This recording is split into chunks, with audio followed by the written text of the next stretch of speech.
Hi, you guys. I am here today with Andrea, and she owns 6 Paul Mitchell Beauty Schools, Lunatic Fringe. She is a coach for hairstylists, and she's so passionate about the beauty industry and up-leveling and creating a movement of stylists becoming more than just cutting hair. So there's so much more to this industry, and that's what we're here to dive into. Also, it didn't happen overnight, and she is not an overnight success, as is no one, just so you know.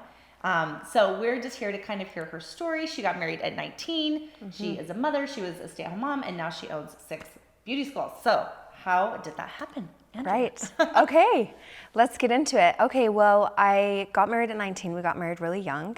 And I think together over time, there's goals. I feel like nothing happens without goals. Nothing happens without writing it down.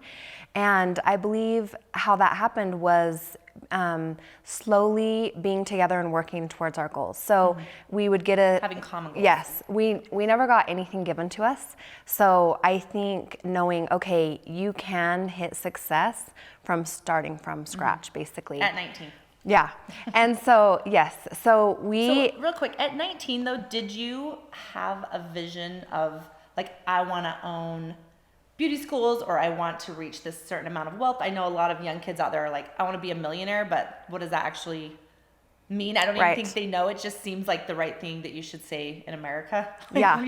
We should all strive to do this. Like, did you just both have a common goal for a certain amount? Because it sounds like you write down your goals. Was it like, we want to reach this, or was it just like, we want to have this type of lifestyle, or we want to have this type of freedom? Like, what was the big motivator for you? Okay, well, so I'll get into that, because actually I would have to say that my husband had a little bit more passion on being able to, one of his things was, so we grew up a little bit different. So he grew up a little bit more frugal, I would say. And so I would say, and maybe it's just all how your mindset is, because I would say my parents were a little more free on spending probably. And so I saw things a little bit different than him. And he was more the one who had the goal list, wanted to be the millionaire. So wanted to be the millionaire by age 30, all these things that actually Zig Ziglar does. And I remember actually, if I'll be totally honest, it kind of stressed me out and freaked me out a little. I was like, okay, I just kind of thought, but you lived and did stuff. I mean, I had goals. I always had a job. I was always a hard worker and all of that, but I didn't quite have the goals at his level. So I think what we had to do is kind of figure out what we want together and work on that. So that was kind of how it happened. And then it all kind of meshed, and we had the same focuses. And what we would do, he started making money at his first job. So no, the beauty industry was not even in our minds, but because of a little bit of success and us being really smart, we would actually take our paycheck and look at it and say, okay, what do we want to go put down on the card today? And I remember us driving to the bank in St. George, Utah at the time, and we actually said, okay, divvy this out to the car payment, this to the mortgage. And so we started paying down our debt and being able to save and do certain things with that. So when the time came, when someone came to us and approached us and said, hey, we are actually looking for investors and different people to help open up Paul Mitchell Beauty Schools. This was right when they were going to start opening the Paul Mitchell schools. Well, my husband came home one day and said, hey, we're going to open a Paul Mitchell Beauty School. And I actually said, are you kidding? We have 2 small children. And I'm like, you're already working 65, 70 hours a week. I'm trying to run the household, help pay the bills and do all that. And so at first I wasn't on board. I have to totally be honest. This is actually our story in a lot of our bios, but yeah, I wasn't on board at first. So no, it was not where I was going to go. Did it sound too risky, or did he know these people really well? Because like, if someone, I feel like people come to you all the time like, hey, you should invest in my business. And how did he know that it was actually going to be a good, solid investment? Just his gut feeling? Or? Well, so he's a little bit more of a risk taker, and I'm a little bit more, yes, I am, but I'm also like, okay, are we sure? Are we sure about that? It took a while to get it rolling. I mean, the schools were new, it was happening, and to find a building and do all of that, it took a little bit of time. But I'm so glad now that we were open-minded to it and decided to do it together. It has been the most life-changing thing that I've ever done, and it will change our lives forever. It has changed our children's lives. I love the beauty industry and I love the service industry. Yeah. And what do you love now I'm about super it? passionate about it. Like what? And well, also, okay. has it like strengthened your marriage? Because I know that when we bought the salons, we now have to make decisions together. We work together. Yeah. We have like definitely more of a common goal because we're both in this together, and it has made our relationship. We've had to work on communication quite a bit. Oh, yeah. Mostly me, but we're getting there. I'm Yes. taking some classes. I'm reading some books. But so how has that changed your marriage? And then what Yeah. do you love about the industry? Well, okay, so first of all, I'm super passionate about Paul Mitchell because one of the things that I call is what we have, it's our Paul Mitchell culture, and that was the thing that really changed my life. They have the golden rules. They try in their Paul Mitchell schools, because you get a lot of girls and people together, no gossip, being on time, forward focused, answer within 24 hours, just all the different systems that they have, they're so life-changing. And then they have all their culture pieces on how to communicate. And the whole thing behind Paul Mitchell is when Claybaugh, who wrote the book, Be Nice or Else. And that is the whole premise besides what we do. It doesn't mean you get walked all over or anything, but it's like, how can we communicate different? How can we have different leadership? How can we create leaders that people actually want to lead them? So to me, it's a whole life-changing. First of all, that was life-changing, the culture. And then the second thing is just seeing when you touch someone, when you're touching their hair, when you touch somebody, people open up. And you really do change their lives, and you change the way they look, for one. But to me, it's so much deeper than that. It's like you really get to the root of who is this person? What are they doing? But people feel really safe when you touch them. And that's the biggest thing that stood out to me. You're in their trust zone. If you allow someone within 3 feet, actually I wrote my research paper on this in college. You automatically trust them like 90% more. Right. Oh, no, for sure. And that's why I think it's so important for stylists to understand that and really make sure that they aren't spreading gossip within the industry, that they aren't talking to one person, sharing with the other, that they really are a confidant and they're sharing some personal stuff doing that. Yeah, creating that safe space. Right. And the other thing is, one of the biggest things for me, and the number one thing that stood out to me that I was like, oh my gosh, this is so life-changing, and I brought it today because I wanted to share it with you. But one of the things that we go by, and I'll put this on here, and it's not, I mean, we just know him through the Paul Mitchell Industries, but it's a book called Life as a Daymaker. And I want to share with you one of the stories in there that talks about, and it's so profound for you stylists or anybody listening as well, is he was a stylist. He actually owns Aveda salons in the Silicon Valley. He had a lady that came in one night, and she actually said, hey, can you fit me in tonight? I need to get my hair done. And he was tired. It had been a long day. And he said, yeah, I'll fit you in. And instead of slacking off that night, he didn't. He gave her the full service, spent time talking to her, and just made her look beautiful, and did what he normally does. And he could have rushed through it. When he got done, a few weeks later, he received a letter in the mail. And the letter in the mail said, hey, I just want to thank you. I actually came in that night so that I could look beautiful for my casket. And I know, it makes me get tears in my eyes every time. And she said, because of how you treated me that night, I am not going to commit suicide.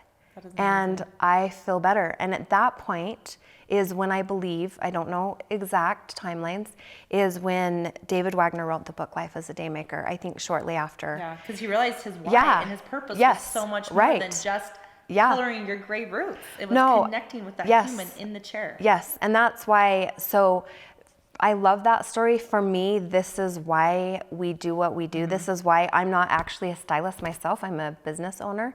But I have culture and I have love, and I understand what it means for our stylists to change people's lives every day. And for us to create places where people can learn and grow from that. And so all of our name tags at the school say Daymaker. All of our people who are leaders, they're Daymakers. And the other thing for me is too, like, how are you a Daymaker outside of just work environment?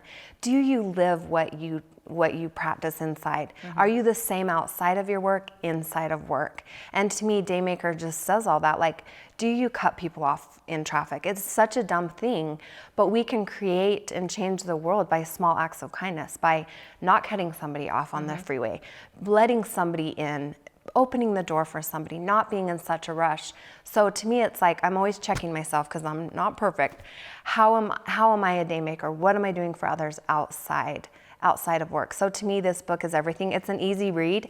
I have my stylist and everybody read it, and our future professionals. It's just, I love it. Yeah. So to me, that's No, what that's awesome. what stylists do every day, and we create the place so that they can learn and grow and do that in our salon as well. Yeah, no, that's awesome. And what is the most rewarding part about? I mean, you have how many students in any one of your classes at each time? You must Yeah. have. I mean, if you think about the impact of life, like I love the power of compound interest, and I love to think about it in humans of like, Right. if I connect with this one person and they connect with that one person, and then that one person's video goes viral, then they affected millions of people, but it goes back because it's like the Kevin Bacon effect, except for it's me. And Yeah. I helped them, I encouraged them to make that video that went viral that affected millions of people. So I Right. still get to like take pride that like I did my small part in helping the world. Like you must have so many stylists that go out there like that are day makers. Yeah. And they're doing like 10 people's hair a day or something. Oh, So, absolutely. I mean, if you think about that over 6 schools, over all of the years, that's thousands and thousands of people. And I think that one of the things is how they get that and know that. I mean, we also, the most important thing is helping them create beautiful, amazing hair and getting good at their craft. To have the skill. Right, the skill set. But then the other thing is how can they go out into the world and create a viable business in a different way? Because it's not always just about the hair. It's how you connect, how you treat people, what you do. And we do countless guest artists where they come in for culture pieces and business classes and all the different things that we do. I think outside of doing hair is what really sets us apart. And really the impact that I believe that you have and that like schools have is there is a negative stereotype of the salon cattiness and women being catty and fighting against other women. And, you know, it's about the 100-year anniversary of women getting the right to vote. And the biggest catalyst of women not getting the right to vote is other women, which when I found that out, I just went to Washington, D.C. and went to the portrait gallery. It was mind blowing, but at the same time, I still see it. And I still see so many women that don't want to share their knowledge, that don't want to share their secrets because they don't want someone else to get more successful or more busier. I'm going to hold this to myself. And what I've really seen is women helping women, sharing their knowledge, coming from a place of abundance, not scarcity. Absolutely. That is changing Absolutely. the world. That is changing more than beauty schools, more than your person's day. That is changing women and their confidence and like knowing that they have that tribe. And that's what I really, when I like, I mean, I just got introduced to her through our friend Catherine. Yeah. And she's like, you should call Andrea. You would love her. And she just met me for coffee and was so gracious and gave me her time. And she's so busy. She owns 6 schools and a salon and she does coaching and she does all these other things. She took time out. She met with me. She took time out today to this interview because she wants to like help the industry. And I think Absolutely. that's what the real big change here is seeing that bigger picture of women helping other women like rise to the top because For sure. rising tide raises Yes, all ships, right? yes. So, and I know that you Right. teach that in your salon and in Oh, your for schools. sure. Oh, no, for sure. I think we don't live in scarcity, and we believe that there is enough work and business out there for everybody, truly. And so, to me, it doesn't need to get competitive. It doesn't need to get competitive. And I also believe that if you give and you're giving the best education, the best of whatever, the best hair, the best of everything, and doing the most amazing guest experience, because at our salon we really focus on amazing guest experience. To me, it's like there's enough for everybody. And our salon has gotten so busy to the point where a lot of our stylists are 3 months completely pre-booked out. And so, and I do believe we continuously work on the scalp massage. Are you giving a scalp massage when you do a wash? What's the guest experience? What's the consultation? It all goes hand in hand together, and I believe that is what makes it so you don't have to worry because you know that you're giving an amazing service, an amazing guest experience, an amazing education, that you don't worry about that.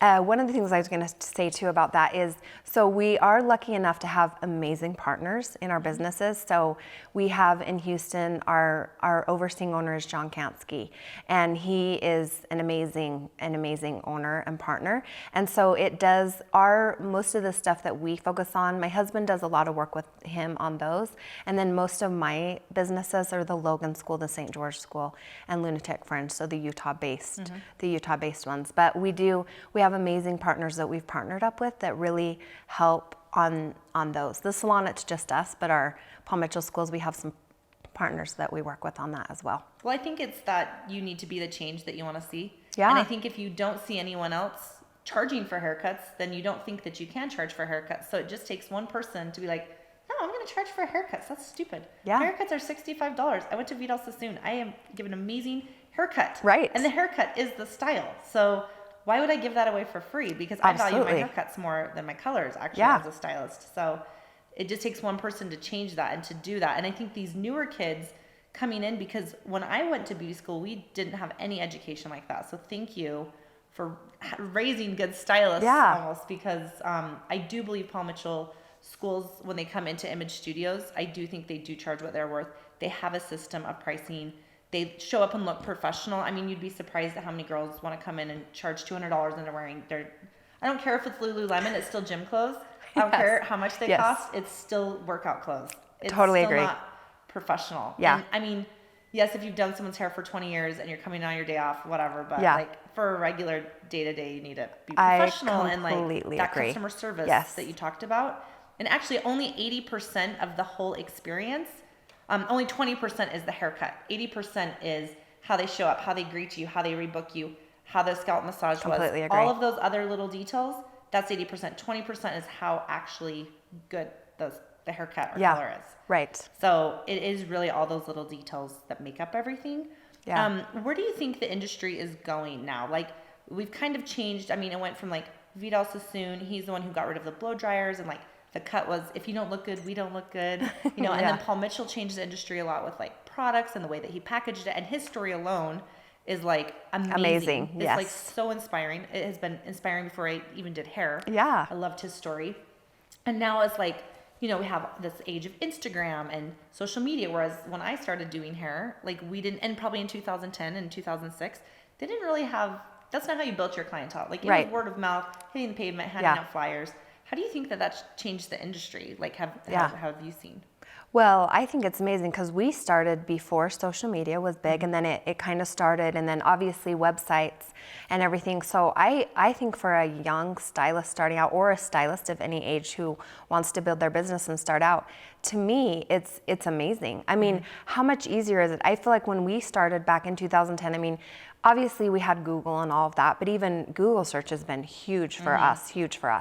But as far as individual being able to build your business at a much quicker scale, I believe that is what social media has done. They don't have to, I mean, in the beginning we were like, okay, hand your cards out, hand your business card out to this person. Make sure when you're at a restaurant, you're giving out your business card. I mean, now people can find you so much easier than they used to. So to me, it's like, it's life-changing. I love it. I think it's amazing. I think you can also, for a consumer or a guest, you can also find that stylist you want easier. You can see what they're doing. You can see what their lifestyle is like. You can see if it's the type of person that you would connect with and that have maybe the same values as you. So I think it's so important to look at your social media and say, who do I want to attract? Who do I want to bring in? But I think it's life-changing for building your business. Yeah, absolutely. Don't you? Do you think that it's going to change though? Because now they've talked about like that we don't need licenses anymore, so we can just do chemical services and not have a license. Which is which worrisome. I think is crazy because I've seen so many chemical burns. But I also think there is almost that weird side of you can filter and edit and only post your good work. You're not posting the people's hair that you turned green or that you gave a chemical burn to. That is true. So, and whereas a stylist like me who's done hair for 15 years, I don't need to have Instagram. So when people ask for my Instagram of hair, I'm like, oh, I don't have it. Because I've never needed it, which I know is also not good. That's like my bad for not keeping up on it. But like, do you think that sometimes you could get people that look really good online, but maybe they're not as experienced as they could be? Absolutely. And I think that's where checking references, but that's true though. And then how do you check a reference if they're online? I think you have to go by comments, and that's true because you can't go back and do a 5-star. So I do think you have to kind of listen to your gut, your intuition, and know, okay, does this seem right and real? I think depending on the comments, I think comments are a big deal and noticing what is being said. But I totally agree. And that's why I still believe, and this is me, and I could be wrong, is the biggest, to me, still the biggest is word of mouth. I mean, because same with our salon, because we track everything. We track all the way the leads come in as well as our schools. But I think I think word of mouth to me is still the number one thing that we've seen is, oh, who did your hair? That looks amazing. Yeah. Who did you go to? Someone you trust and that you know. Exactly, yeah. And then you can even see their hair. So to me, yes, social media is absolutely huge. You're right, though. You can get some misled information. So to me, word of mouth and reputation is still the number one. And who has a better reputation than Paul Mitchell and Lunatic Fringe? So yeah, right. I think that's awesome for you. Yeah. So what do you think about the taking away the license? Like, I know you've kind of heard about it. Oh, yeah. That definitely would affect your industry. It would. I mean, you own a bunch of beauty schools, and then they're saying, "Oh, you don't need to go to beauty school and have a license." So no, it would definitely change. One of the things that we talked about is one of the things that we do, and one of the things that I think stands out in leadership is just being able to change with things. And so what we've talked about is we would adapt and grow, and we would make it work. We've also thought, depending on how the changes go, I mean, we really hope it doesn't get to that. Yeah. And the reason being is it's true. You can burn somebody's head. There's certain things that you could do. I mean, as dangerous as hurting someone's eyes. I mean, you have to be really careful. So to us, we are fighting against regulation of beauty schools, and we will continue to do that. And with the support of people around us, things might change. I could see, we had the hours change, which actually, we were actually excited that the hours changed in Utah and went down to 1600. But I would say the biggest thing is being able to adapt to change and know when these changes happen, because you see throughout life, through generations, there's going to be change. Yeah, change is inevitable. Yeah, right? So our biggest thing is adapting to those changes and knowing how that happens. Of course, we do not want that to happen, but we would roll with whatever is needed, but we will definitely continue to go to Washington, D.C. and use our resources to make sure that doesn't happen. I was going to say, what can we do? Because I think it's important, and I think this is one thing our generation really takes for granted. Like, I just watched that Ruth Ginsburg movie on the basis of sex, and how she, in the 70s, couldn't even get a job as a lawyer because no one would hire her, and she went to the Supreme Court by herself and fought for each and every 120 laws discriminating against women. And I think we just assume that we're going to have all these rights and that they're just given to us. And someone had to fight for those rights, and someone had to go out there and actively speak. And I think there's also more to the movement here of like hairstylists just not letting that happen. And maybe us saying, you know what, I worked freaking hard to get where I am. If it were that easy, you could go to a store, do the box color. And if it were that easy, like, I wouldn't have to fix so much hair from people who've done hair for 5 years. Yeah. Like, even out of beauty school and even in the salon, I fix hair all the time. And I know that you guys do too, that you're just like, how did this happen? Yeah. How did this hair get fried off and burnt and green? And how could someone who went to beauty school for 2,000 hours and has worked in a salon do this to someone's hair? Yeah. And so what do you think that, like, the average stylist could do? Is there, you could just speak up, talk to our local representative? Like, you guys go to Washington, absolutely. DC. Yeah, so within the school network, we have a group of people who are working on it all the time. We have a few attorneys that are within the network that help with that. So there's a whole group. So we have a group of everyone collectively working together. I would say as a local stylist, getting and really knowing what's going on as far as the Utah legislature goes, and really check on that and say, okay, where can I be involved? Because they do have days we're involved in the Utah local emails that we get from a group of us, and we actually are able to go to those and be involved. But it also, stylists absolutely can be involved, and it's kind of just opening up yourself and learning what's out there, and not just putting your head in the sand, really knowing, okay, what is going to happen in the future, because we know a lot of changes are happening. Really get involved in becoming aware. I think awareness is everything. Becoming aware of, okay, where do we go from here? I don't want just anyone to be able to do hair, because that downplays the stylist. So I think getting involved and really knowing, I would say for sure. Yeah, I think it's also just taking time to work on your business and not always in your business. It's just kind of with everything it really dramatically affects us. And I think, again, it goes with that stereotype of like, oh, she's just a hairstylist, which is why I'm creating all these videos, because there's so much more to being a hairstylist. Like, he saved someone's life. Like, that is really legitimately what we do. And it's just not that easy. It's not that it's so easy to go get box color. And like you said, it's the connecting with people, and it's that compound effect of you connect that person connects this person connects this person, and it's the trickle down effect of all of it. So I think it's time for stylists to like take ownership of their craft and like really like connect to being passionate and being more aware, charging what you're worth, working on your business, and showing up like it's a business, not in your gym clothes. Yeah. Right. And like Right. all of those little things that give us more credibility. So then we can have more of a movement and more of a, like, no, you can't take away our licenses because we are this important and this is what we do. And what we do is hard, and it's not that easy that everybody can do it. And I mean, if it does happen, like you said, and that's with the growth mindset, which is what I love about you, and which is why you are where you are. You know, you have 6 salons for a reason, because you have a growth mindset. You are not just like, oh, I'm just going to have one and I'm going to compete against this other beauty school. And if you're always coming from that place, you're always in battle and your emotions are crazy, and you just can't grow, right? Because you're just so wrapped up in the story of it. So, well, and the one thing I was going to say too, when you're bringing up professionalism, I do believe like it's so important. So if somebody comes in and you want to charge a little bit more, I mean, if you go to the high-end salons in New York, LA, and you look, I mean, if you watch videos or whatever, they're dressed nice and they're charging a lot. And so to me, it's like, what do you want to charge? What are you worth? And I do believe that if somebody comes in, to me, first impressions are everything. So it's like, okay, how do you want to look on that first impression? What do you want to do? What do you want to charge? Because I do believe when you look professional and you look the part, I do believe there's something to that, and you can charge more what you're worth. I mean, if you come in and your hair's slapped back in a ponytail and you're just looking like you're tired and you woke up, maybe you are. There are days like that. It's not always easy. Yes. But I do believe if you show up, it will happen, and things will happen.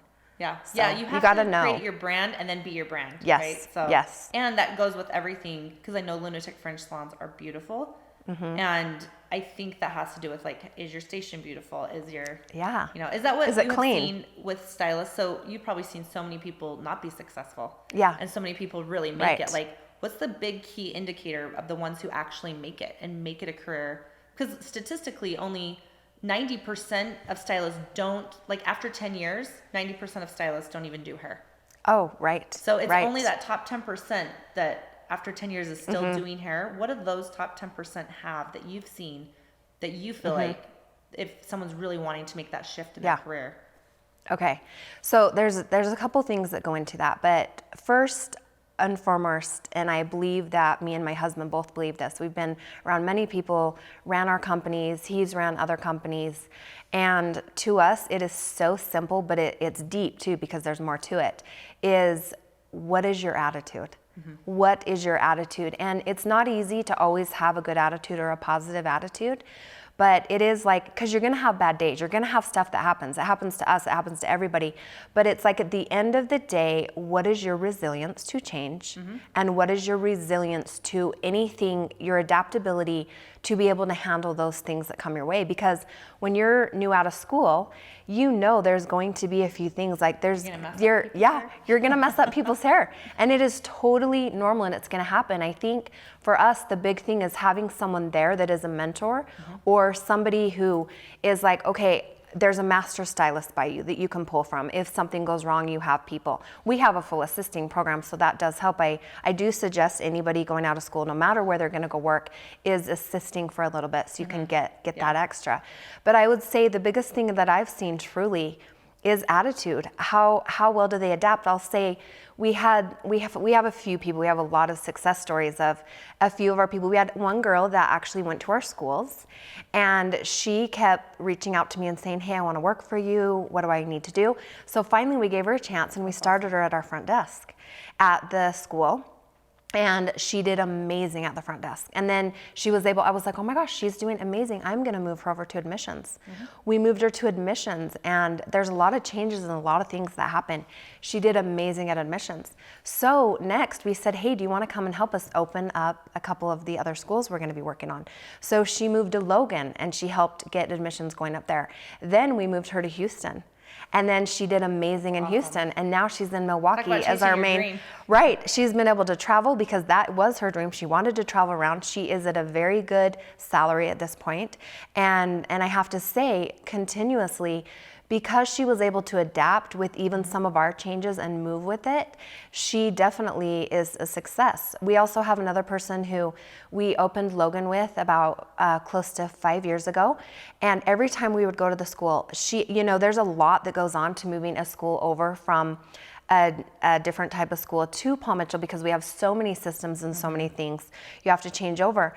Well, she adapted amazingly to it. Every time we came to visit, because we also have an on-site owner director up there, and every time, amazing.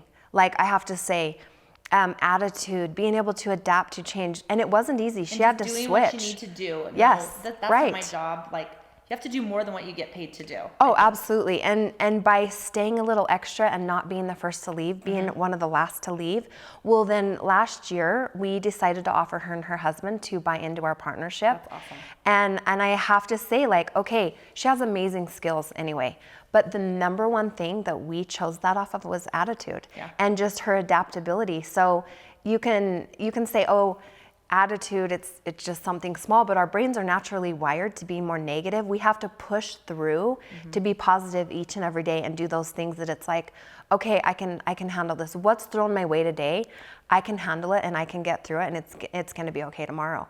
And I think that's what she did. Now she's a partner. She just was able to partner with us in our St. George school as well. Awesome. So just the opportunities. We have countless stories of that. We have another person who in Houston was also started at the front desk. Now she's the director of close to 400. She is amazing, and she has been able to earn bonuses to change her life and have a different lifestyle. Yeah. So there's just, to me, it's like, what do you say every day when you wake up? Are you on time? Do you have that flexibility to adapt? Are you willing to say, I want this bad enough where I'm gonna do it? Yeah. So Tony Robbins calls it being resourceful. It's not a lack of resources, it's a lack of being resourceful. So if your question is, absolutely, I can't do that, it should be like, how can I do that? So you just switch it, like, how can I, yes, the salon is empty, we have no clients, how can I get more clients? How can I get it full? Yeah. And like always having that attitude of like, in this day of information, like ignorance is a choice for sure. Absolutely. You can YouTube I agree. freaking Harvard degree. Yes. Like you can get anything like that you want. You can know how to do anything. Everything's there if you actually just take the time. Yes. And what I've seen is consistency. It's the small, tiny little things. And that sounds like what you're seeing. And then persistence, because it doesn't happen overnight. You didn't just, your husband didn't build his business overnight. No. Right? Like absolutely. It took time. Right. You didn't just get your first school and then just buy 6 schools all at once, and they were all full, and everything was fine. And you had tons of students, and like everything was living happily ever after. Yep. It's a struggle, right? But right. It's a lot. And the other thing I would say is, depending on what the person wants. I mean, maybe somebody watching your podcast or your YouTube channel, maybe they want something different. There's some people who maybe don't want that, and that's okay too. Yeah. But for the people who maybe want something a little bit different, it just depends on what's your happiness. Yeah. What is it for you? And things are changing so much, and people are wanting, I'll say one of the biggest changes for adaptation for us was, before it was the 8 to 5 schedule. You know, it was the 8 to 5. We adapted and realized that the Gen Z wanted maybe something different, so we adapted and did a 3-day program. We also do things at our salon where it's like, we do that now. And so it's more adaptable for them and the different changes. I think we grew up on our parents working 8 to 5. And I've always said to my husband, if we work this much, we got to have a flexible schedule, because we are pretty much working all the time, but we make sure the most important things, which is our children and our family, is the most important. But I would say some people, you have to define what your happiness is. Yeah. What do you want? Some people want money success. Some people want recognition success. Some people want just to be able to enjoy life and have a little bit. And do those fun things they want to do. So you have to really figure out, what do I want? And someone who wants more, you are going to have to push a little bit more. It's not just going to happen. You have to do more to get more. And you have to add more value. That's what I've seen in every industry. Yeah. Is those who offer more value to anyone else, they win. Absolutely. You could come in and do your client's hair and just do enough that they come to you maybe for a little bit. Or you could be like, oh, I'm just going to give them this treatment today. Like, oh, it's your birthday, I'm going to do this. Or I'm just going to spend a little extra time with you because I can tell you're sad. Or I'm just going to give you a little extra long scalp massage because I know you're, you're not getting paid for those little things, but those little things matter. And over time, people notice those for sure. Oh, for sure. The other thing that I teach is, okay, we do a lot of service and things at the salon. And they can choose if they want to do it or not. They have a choice. And what I say is what you do comes back around. So everything you do comes full circle. And if you give good back, things are going to come full circle and things are going to happen for you. I fully believe in that.